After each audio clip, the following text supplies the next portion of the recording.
الحبايب مساء الخير. لقيت اكتر من بوست ناس بتتكلم عن مسلسل الحلنجي، وبعدين لقيت في الكومنتات بعض الناس داخله بتقلل من العمل ويعني بتتريق. فانا قلت يمكن المسلسل، للامانه ما كنتش شفت حلقاته، يعني يمكن المسلسل وحش. قلت ادور واشوف. دورت وشفت بعض الحلقات بالمناسبه يعني على التلفزيون، فلقيت المسلسل كويس مش وحش. لقيت الحدوته حلوه، فيها يعني ممكن يكون مط شويه، لكن اداء الممثلين مش اوفر، ما فيهوش مثلا قله ادب، ما فيهوش مثلا حاجه ممكن انت تتضايق منها. حدوته لطيفه فيها ابطال كويسين، سواء كان الفنان محمد رجب او الفنان محمد لطفي او ايتن عامر او عبير صبري يعني، او محمود ابيب. الناس لطيفه يعني. ليه ده؟ فانا اكتشفت ان احنا عندنا حاجه اسمها عدوى، اللي هو الراي الاخر. لما تلاقي مثلا حد يعني او اتنين او تلاته بيتكلموا عن حد او عن حاجه بشكل سلبي، فانت تتكلم من غير ما تشوف.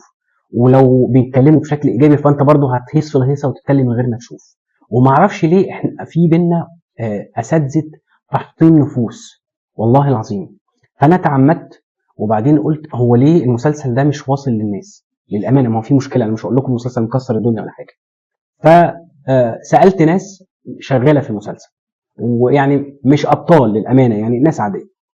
فقالوا لي اولا المسلسل ده بيتعرض على قناه النهار بس في مصر.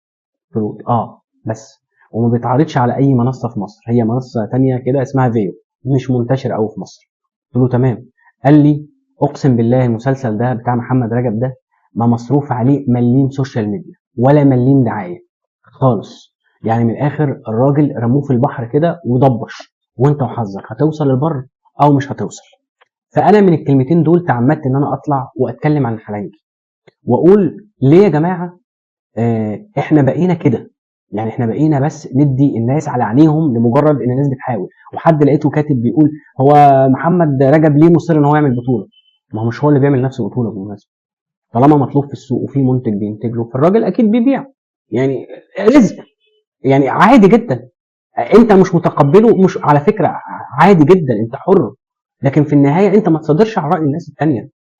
في حاجات قدمها محمد رجب بالمناسبه كانت ناجحه جدا سينما، جدا سينما. والراجل دوت من الباشا تلميذ، ومن قبل الباشا تلميذ بكتير قوي. الراجل يعني نجم وعمل حاجات، يعني توم دستة اشرار وكلاشينكوف، وكانت في افلام انا هقولها لكم اكيد انتوا شفتوها. فليه كده؟ ليه التحطيم ده؟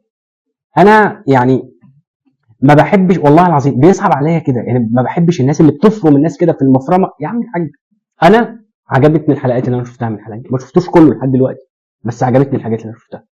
شكرا.